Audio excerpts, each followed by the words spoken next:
Surya Behi Pranayama. Next time we will practice, okay? Now I explain. Lần sau mọi người sẽ thực hành ạ. Bây giờ thầy giải thích về cái khác. Because mostly members just eat breakfast. Vì chúng ta vừa ăn sáng xong.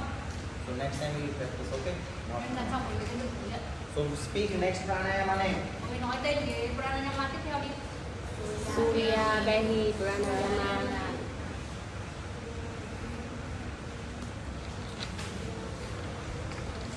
Surya Vedi Pranayama.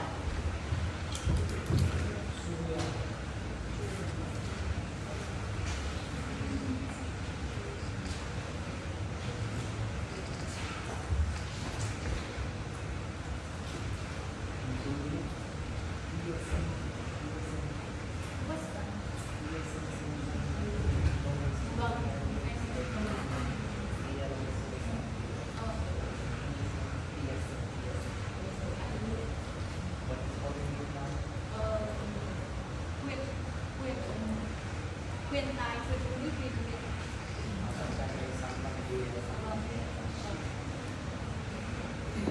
Okay, next pranayama is Surya Vedi Pranayama, okay? Cái mặt tiếp theo của mình đây ạ. So Surya is called sun, Surya nghĩa là mặt trời. and sun is hot. Trời thì nóng. That is our right side. Nóng thì là bên phải.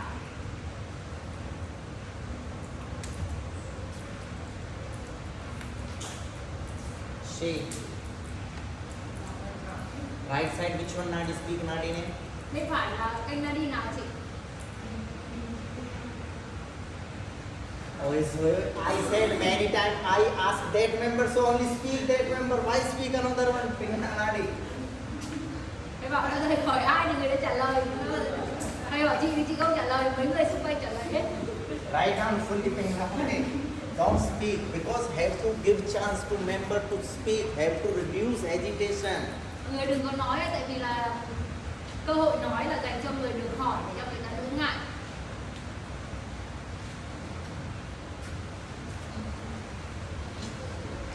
Understand? So Vedi is called inter. Vedi is called for doing for this one. Vedi is called like a piercing. Okay? Thế đi thì có nghĩa là đi vào trong, có nghĩa là làm cho cái gì đó, có nghĩa là xuyên vào. We can call inter or we can call doing or we can call piercing. Okay? Làm vào trong hoặc là thực hiện, làm hoặc là đi xuyên vào. So it's mean Vedi is doing for sun. Okay? Có nghĩa là Inter for sun. có nghĩa là ở đây là chúng ta thực hiện phía bên mặt trời, thực hiện cho mặt trời. Nghĩa đen của nó, cái đen của cái từ này. Tiếng Việt mình this, gọi là so this pranayama we are doing for sun. Okay? Sun is called Surya. vậy bài tập thở này thì ở tiếng Việt chúng ta được gọi là bài tập thở mặt trời mọi người nhé, tức là chúng ta thực hiện cho mặt trời. Same. When we do Surya Namaskara, so we also can call sun salutation. So sun is English, Surya is Sanskrit. Okay? Thì mọi người có biết cái từ chuỗi chào mặt trời ấy ạ, tên tiếng Phạn của nó là Surya Namaskara, có nghĩa là Surya là mặt trời, Namaskara có nghĩa là chào. Sun salutation. Okay? Chào mặt trời. Understand? So it means this pranayama we are doing for sun because it's preferred to Surya and sun. Okay? Đấy, nhưng mà mọi người, bài này sẽ là bài tập thở mặt trời. Surya có nghĩa là mặt trời.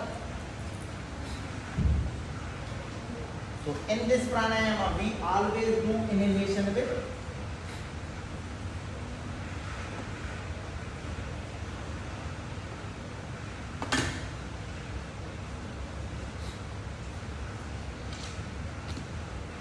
engage with right because this is preferred to our right side. So P for Pingala Nadi. Ở bài pranayama này chúng ta sẽ luôn hít vào bên phải kênh Pingala. You don't write down in short P, you write down fully P for Pingala, okay? Otherwise later you will be confused. Rồi ghi này cái Pingala nhá, mình ghi chữ P là tại sao mình không nhớ đấy là cái gì đâu. Last tense board. Okay. And always exhale with left. Luôn thở ra với mũi trái. Left is Ida, okay? Cái Ida.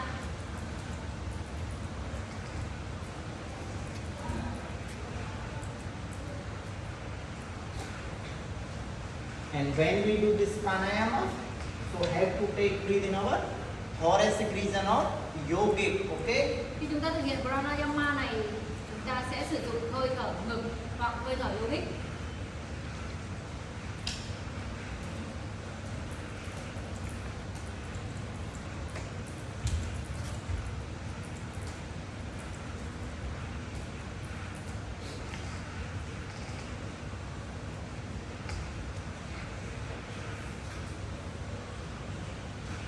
And this pranayama we also can do with Kumbhaka and Bandha.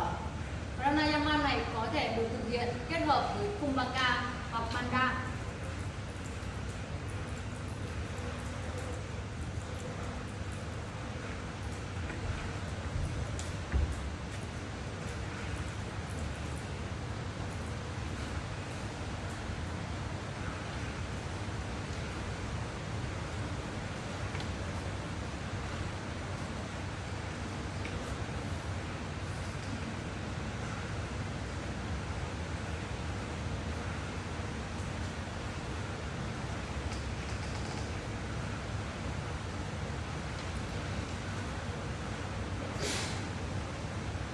Okay.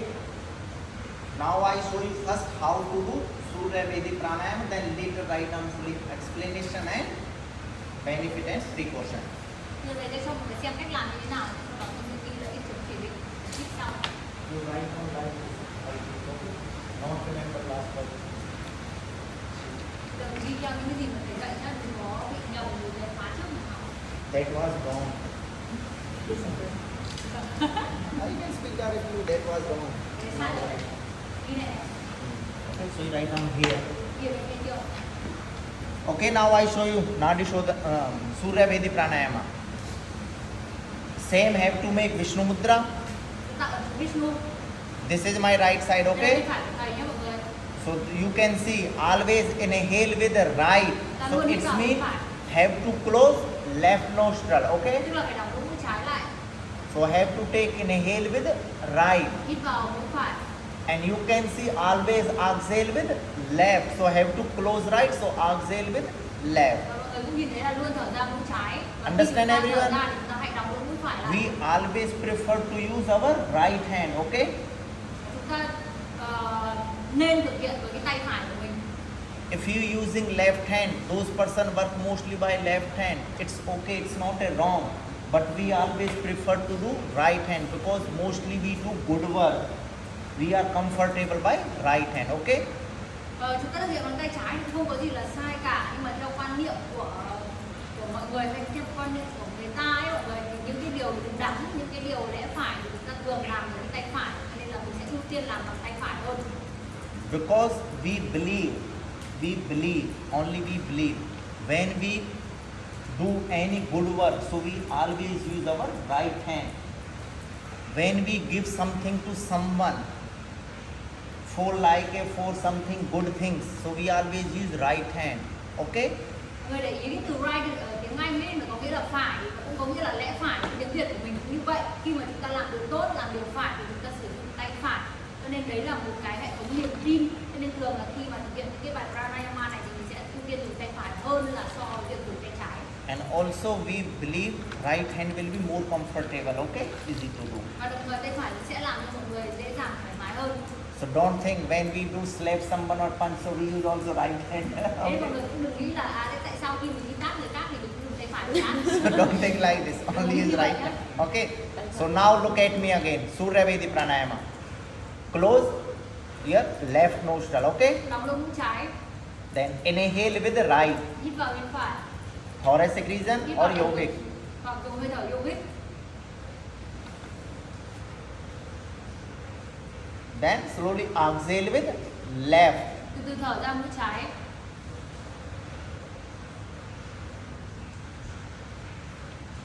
One round complete. Vậy là xong một vòng rồi đấy. Second round inhale Vòng with hai. right. Hít phải.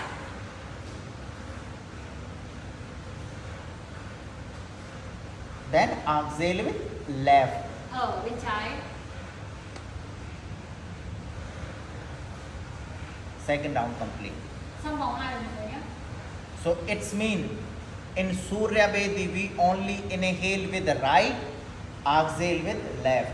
Inhale with right, exhale with left. But in Nadi Shodhan we do alternative. Remember or not? Mọi Okay. người hãy nhớ là cái bài tập thở mặt trời này để chúng ta đơn giản hơn đúng không? Chỉ cần nhớ là hít phải và thở trái là được. Còn bài tập thở luân phiên thì nó sẽ phức tạp hơn cho mình. Okay. Now I show with Kumbhaka. Bây giờ thầy sẽ cho mọi người xem thực hiện với Kumbhaka giữa hơi thở thì như thế nào. So after inhalation, which one Kumbhaka we perform? Sau khi Speak mình thực hiện name. hít vào thì mình sẽ dùng Kumbhaka nào ạ? Tên nó là gì? Hmm?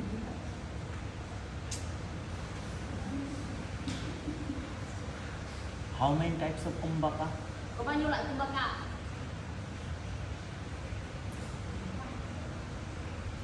So don't speak next time. Để lần sau đừng có nói nữa nhé. If you don't remember all properly, so don't speak. Otherwise, next time I will ask more. Okay. Không là sau thầy sẽ hỏi. So Abhyantar Kumbhaka internally. Okay. Vậy là So sau I hơi show thở. with Kumbhaka. Sau hít vào mình sẽ sử dụng Abhyanta Kumbhaka mọi người nhá, hít giữ hơi thở trong, Inhale with the right, hít vào hơi phải,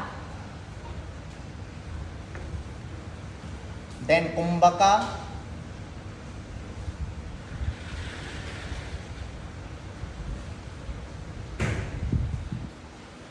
Then exhale with left. thở ra bên trái. One round complete. Thế là xong một vòng đấy ạ. Second round. Vòng 2, Inhale with right. hít vào bên phải, Then Kumbhaka.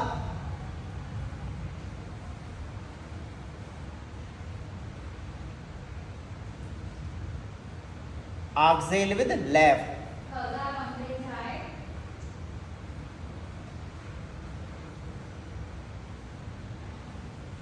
Understand? It was with Kumbhaka. mọi người hiểu chưa ạ? Đấy là thực hiện với Kumbhaka đấy ạ.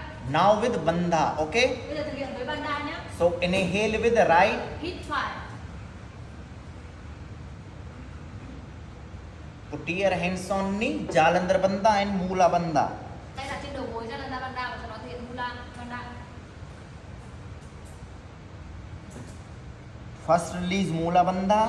Đầu tiên là nhả Mula trước, Release Jalandhar Bandha. nhả Jalandhar Bandha sau, Then slowly exhale with left. từ từ thở ra bên trái, Then relax your shoulders thả and lỏng arms. vai, thả lỏng tay. One round complete. Xong một vòng, Second round. vòng 2, Again inhale with right. hít phải,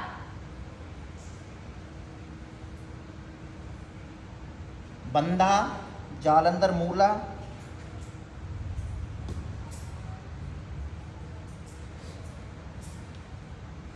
Release first Moola, then Jalandhar. nhả Mula trước, nhả Then slowly exhale with left. thở ra mũi trái,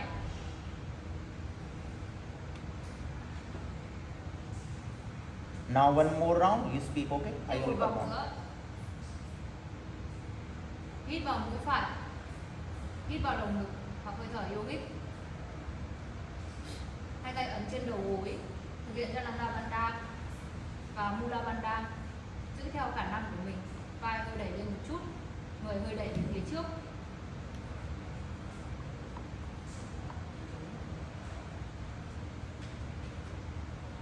Sau đó chúng ta nhả Mula trước, nhả Jalandhar Bandha sau, từ từ thở ra bằng mũi trái, thả lỏng vai, thả lỏng tay.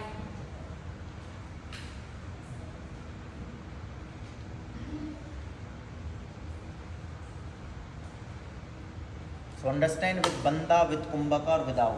Mọi người đã hiểu chưa ạ? 3 cách thực hành. Remember, don't confuse in Nadi Shodhana and Surya Vedi, okay? Nhớ là đừng có bị nhầm giữa cái bài tập thở luân phiên và bài tập thở So mặt trời nhé. Surya mean call sun. So this pranayama we are doing for sun. So we prefer to do always inhale with the right, exhale with left, Mọi người okay? cần nhớ là Surya có nghĩa là mặt trời. Chúng ta thực hiện cho mặt trời. Vậy là luôn luôn sẽ bắt đầu bằng bên phải và thở ra bằng bên trái. Now here is one more pranayama. That pranayama name is Chandra Vedi pranayama. But that pranayama didn't mention in Hatha Yoga 8 numbering.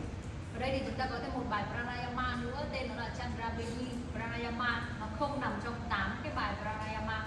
But this pranayama, this breathing, we will be used with another pranayama. That pranayama mentioned in Hatha Yoga, 8 numberings of pranayama. Nhưng mà bài pranayama này thì sẽ được sử dụng với một trong 8 cái bài pranayama mà mọi người được ghi vào ấy.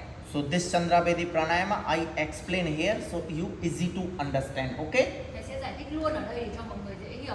And later you have to write down about Surya Vedi all. Okay, first you have to understand that pranayama. Sau đó thì thầy sẽ cho mọi người ghi hết mọi giải thích về cả bài tập thở mặt trời này sau.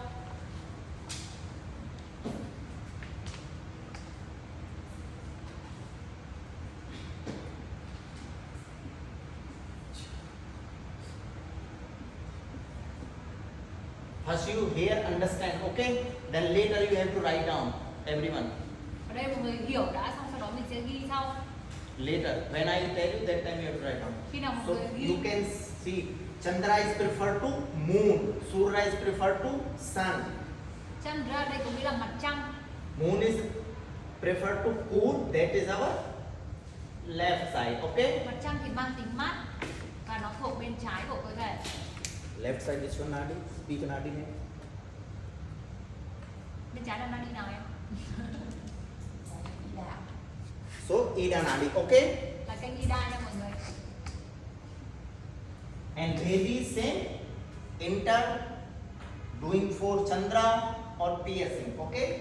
Vậy là Bedi ở đây có nghĩa là vào trong, thực hiện. Same this one, Hoặc okay? là Vedi, xuyên qua. same meaning. Xuyên. So here we are doing for sun, here we are doing for moon, Vậy, okay? bên trên là chúng ta thực hiện cho mặt trời, bên dưới chúng ta thực hiện cho mặt trăng. So this is our Ida side moon, okay? So we always inhale with left. Vậy chúng ta luôn hít vào bên trái. This is opposite to sun.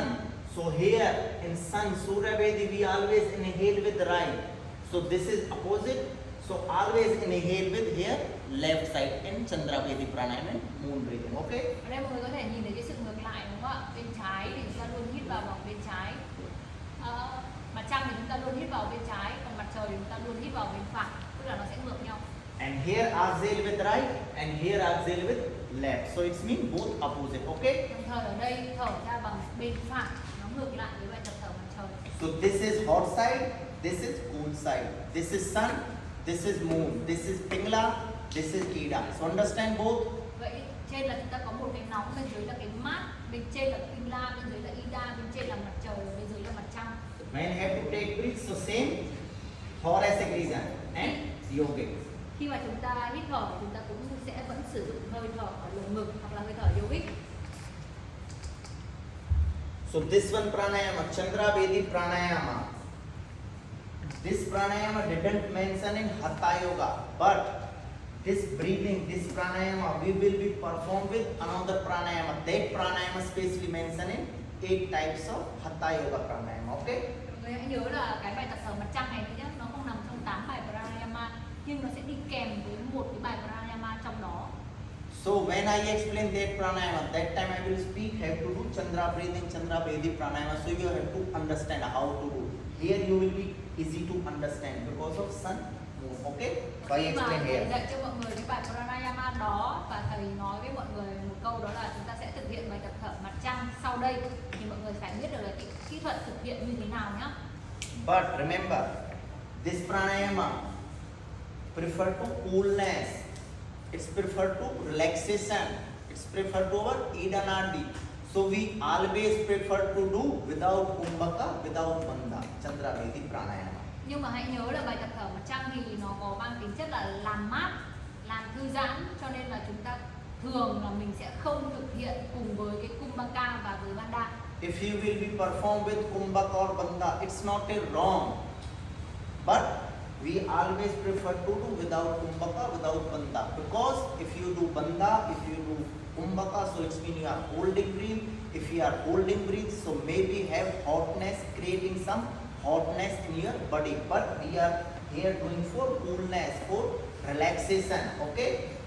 So don't prefer to do with Kumbhaka and Bandha. Only inhale and exhale without Kumbhaka and Bandha. Chandra Vedi.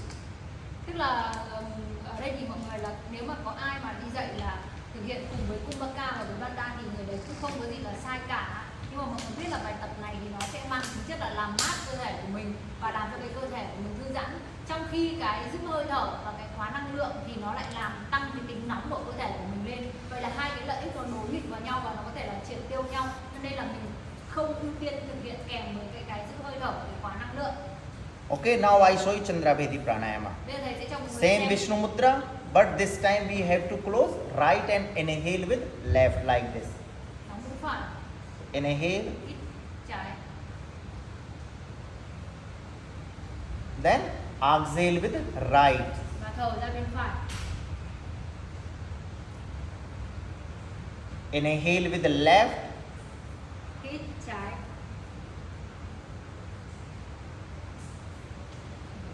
exhale with right. thở phải, Inhale with left, hít trái, exhale with right. thở phải. Understand? Always inhale with left, exhale with right in Chandra Vedi. Thầy nhớ nhá, luôn hít trái và thở phải trong bài tập thở mặt trăng. So now listen carefully, okay?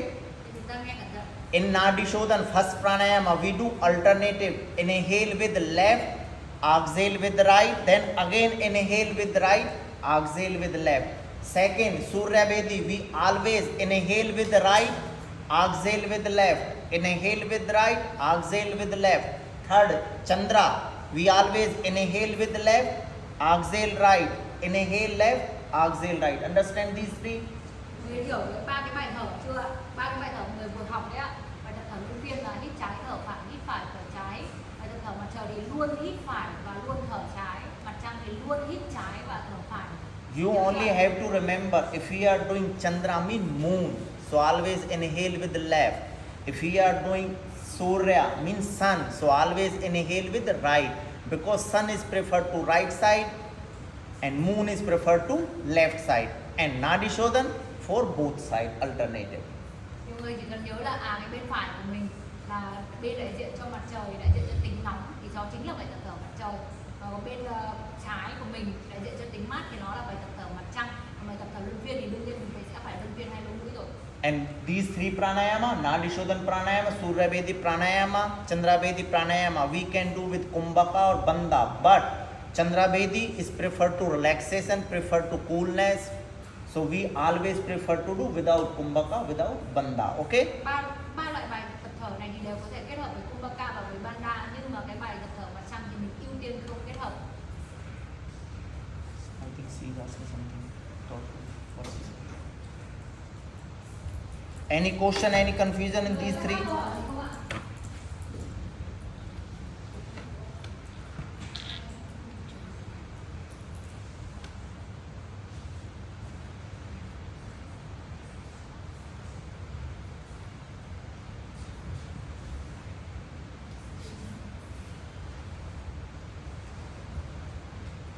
Any question, confusion in these three?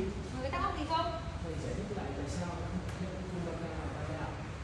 Why we don't prefer to do with Kumbhaka and Bandha? In Chandra. So I said many times, because in moon it's preferred to coolness. When we do this one, so when you holding your breath in Kumbhaka or Bandha, so maybe have to create hotness.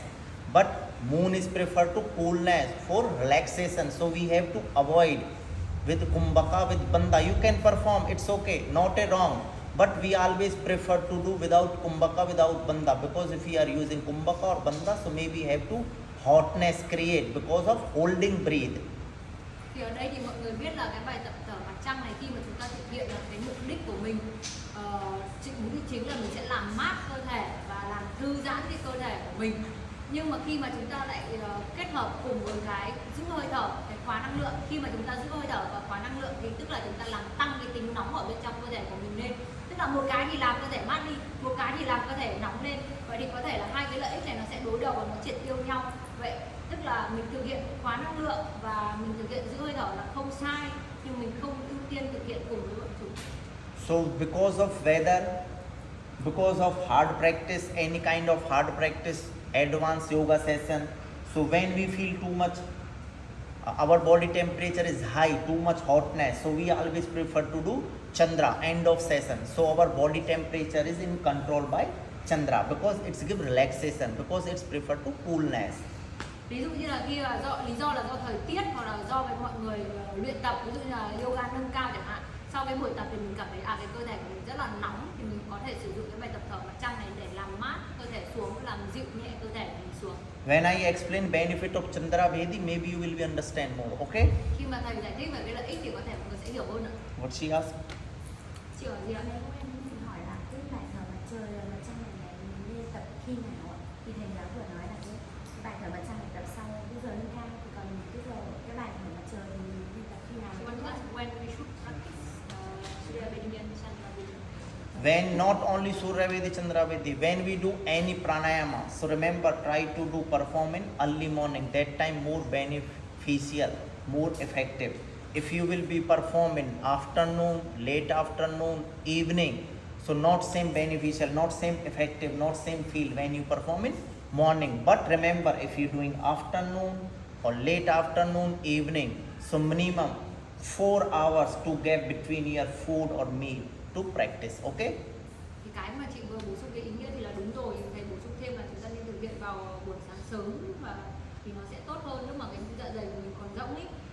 Nhưng mà nếu mà chúng ta thực hiện buổi chiều muộn thì cũng không có gì là sai cả, nhưng mà mình phải hiểu là cái khoảng cách từ cái bữa ăn của mình đến cái việc mà chúng ta luyện tập bất kỳ một loại hình pranayama nào nó nên là 4 tiếng. In morning time, when we wake up, after fresh, after empty stomach, we feel fresh, environment also fresh, mind also fresh, so we can feel more inside internally, because in pranayama we have to do internally.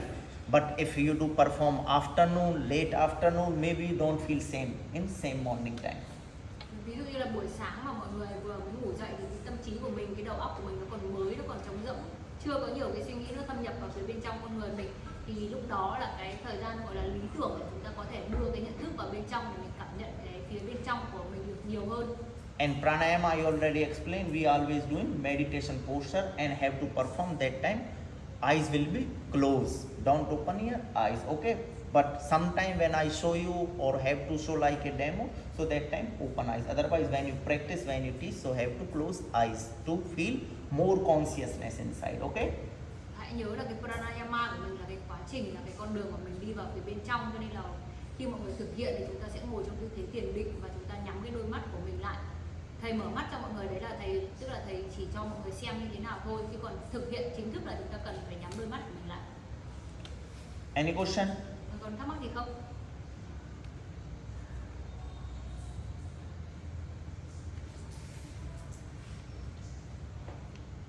Understand first these three, Nadi Shodhan, Surya Vedi, Chandra Vedi. Tôi đã hiểu ba bài tập thở này chưa? Okay, now first have to write down fully explanation Surya Vedi Pranayama. Bây giờ chúng ta sẽ ghi xuống định nghĩa đầy đủ về bài tập thở mặt trời.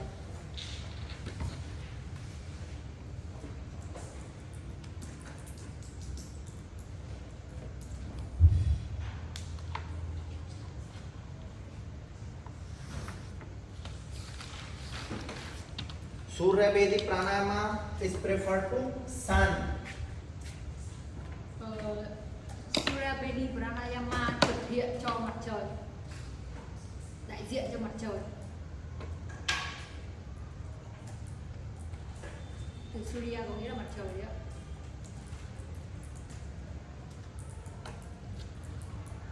Because Surya is called sun and Vedi is called enter, piercing or doing for sun.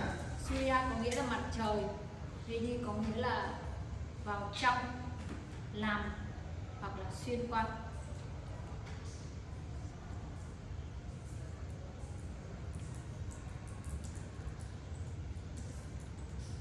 Have to sit in meditation posture, spine straight, chin parallel to the mat. Ngồi trong tư thế thiền định, lưng thẳng, cằm song song với thảm.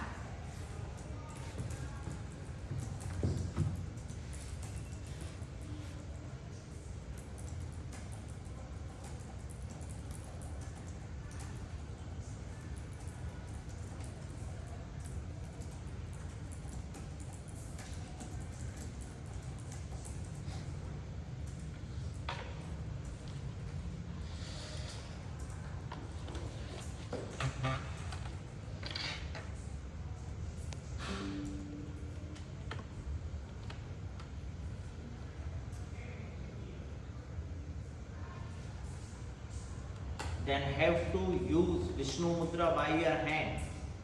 Tay tạo ấn chú Vishnu.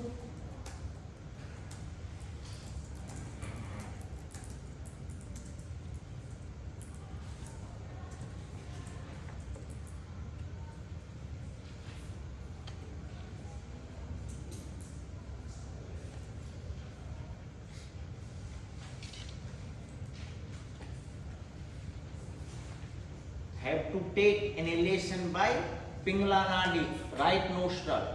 Hít vào bằng kênh Pinh Lan. Đóng mở ngoặc mũi phải. Hít vào. That time left nostril will be closed. Lúc đó mũi trái đóng.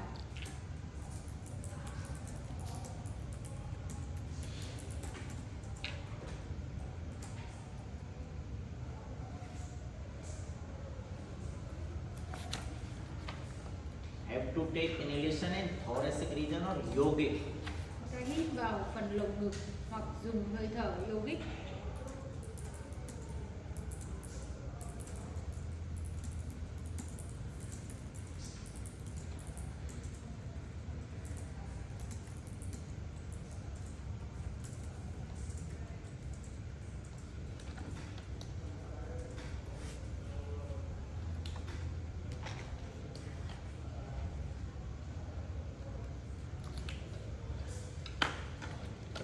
After full inhalation, then have to do slowly exhalation by Ida Nadi, left nostril. Sau khi hít vào hết, từ từ chúng ta thở ra bằng kênh Ida, mũi trái. That time right nostril will be closed. Lúc đó thì mũi phải đóng.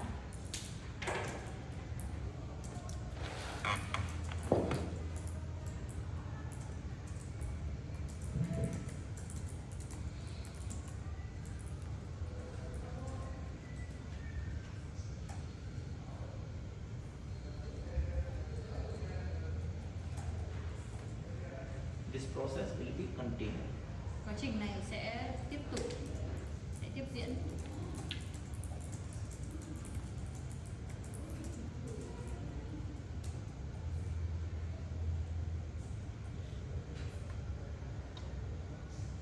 This pranayama we can perform with Kumbhaka and Bandha, but it will be more advanced level.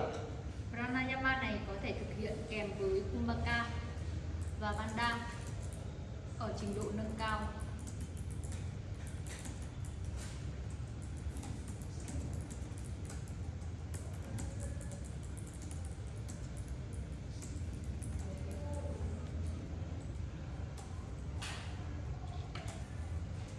This pranayama we can perform with Kumbhaka and Bandha, but it will be more advanced level.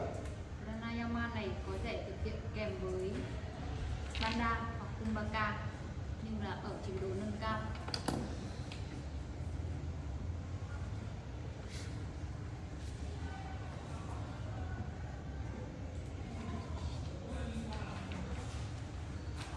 Okay, done everyone? Mọi người ghi xong chưa? Rồi ạ. Now write down benefit. Đi xuống lợi ích.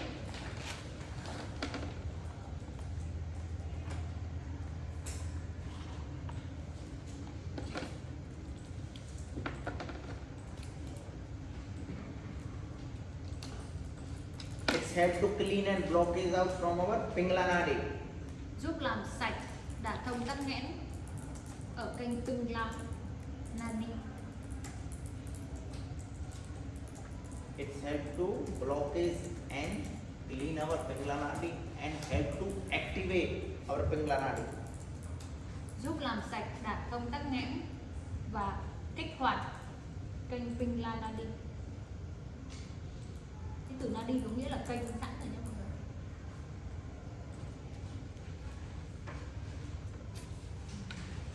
Pingala đi. Nào chị lấy Pingala. Chị lấy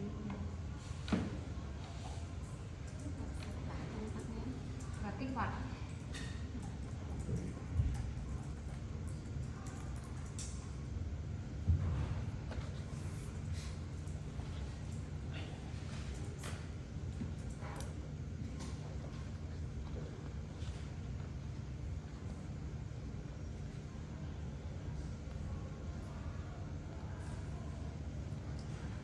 It's good in winter and cold days.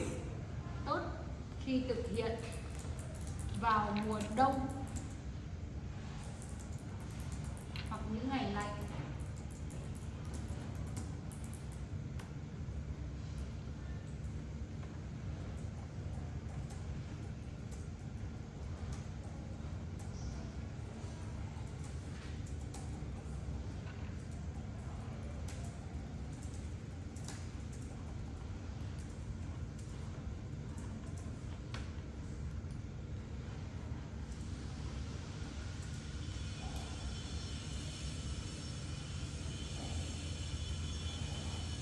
It's good for them those have sinus disease. Tốt cho những ai bị bệnh viêm xoang.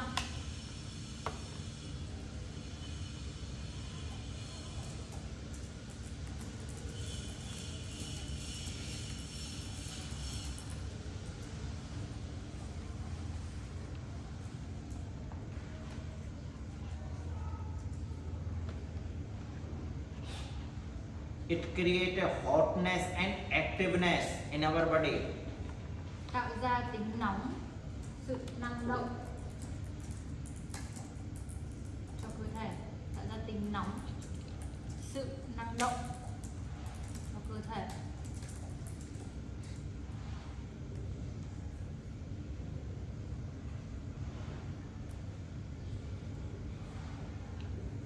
It's good for our lungs and bronchioles and make a properly blood circulation in our whole body. Tốt cho phổi, phế quản. Tốt cho phổi, phế quản và thúc đẩy tuần hoàn máu bên trong cơ thể.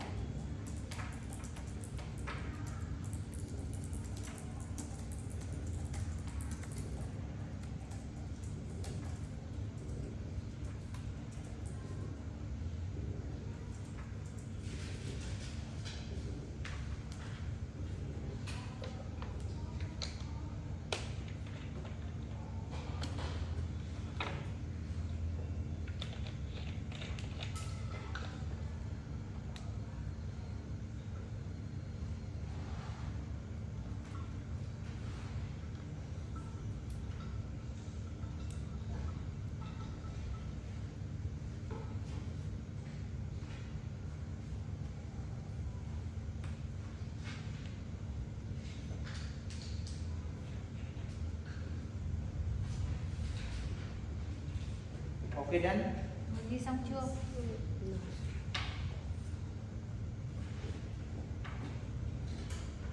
It was about Surya Vedi important benefit. Okay?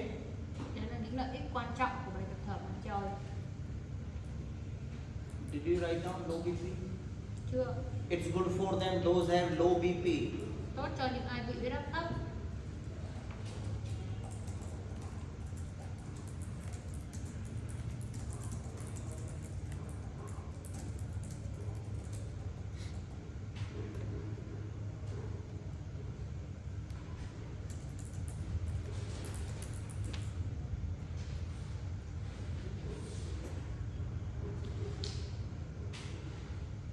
It gives massage and stretching in our diaphragm and lungs. Giúp massage, căng giãn cơ hoành và phổi.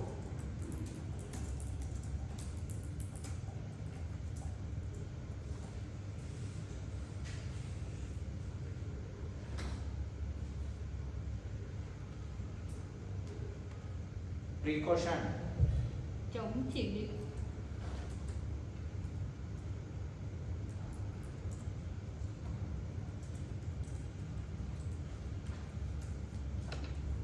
When you suffering from fever, headache, have to avoid. Khi bị sốt, đau đầu, tránh thực hiện.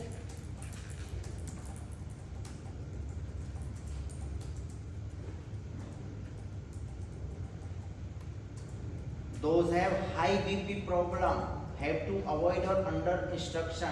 Người bị huyết áp cao tránh thực hiện hoặc thực hiện dưới sự hướng dẫn.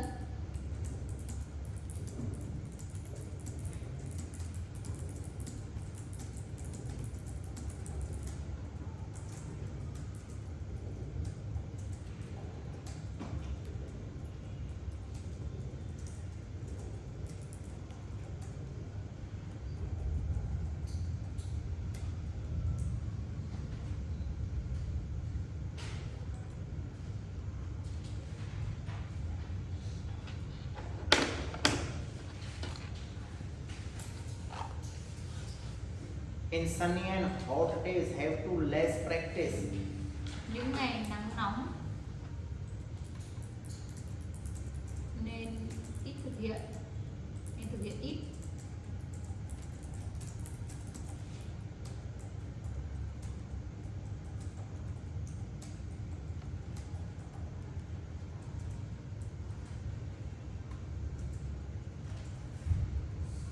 Those getting angry, stress, depression too fast have to less practice or under instruction. Những người hay cáu gắt, căng thẳng, trầm cảm,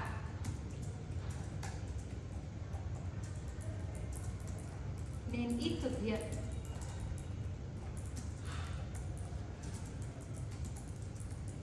Hoặc thực hiện dưới sự hướng dẫn.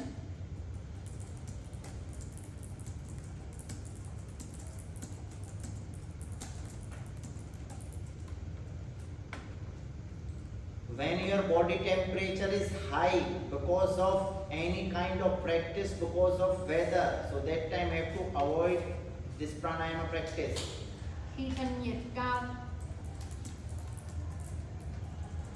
với lý do là do thời tiết hoặc là vận động, cần tránh thực hiện bài tập này.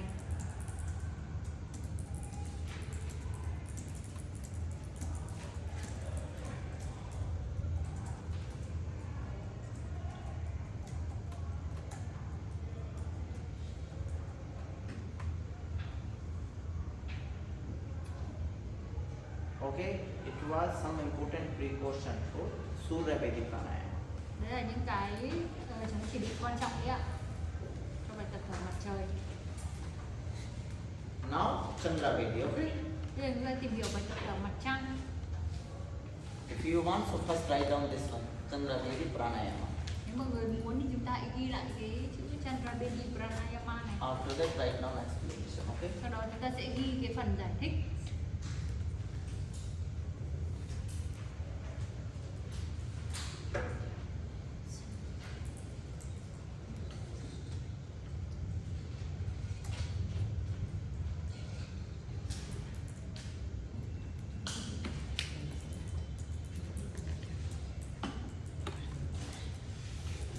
Chandra Vedi pranayama is preferred to moon. Chandra Vedi Pranayama là bài tập thở mặt trăng.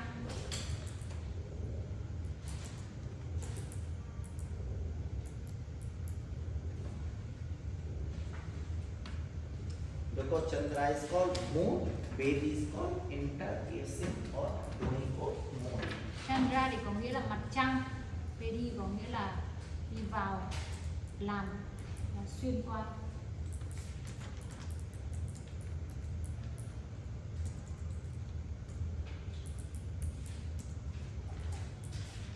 Have to sit in meditation posture, spine straight, chin parallel to the mat.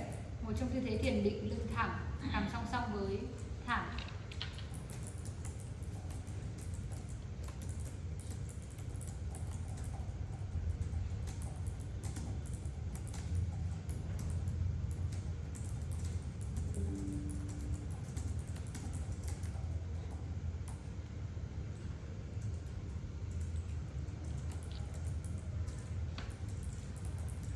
Then use Vishnu Mudra by your hand.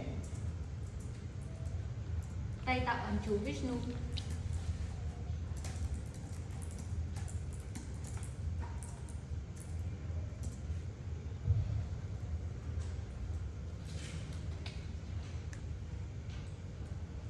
Then I have to take inhalation by Ida Nadi, left nostril. Chúng ta hít vào bằng kênh Ida Nadi, lỗ mũi trái. That time right nostril will be closed. Lúc đó lỗ mũi phải đóng lại.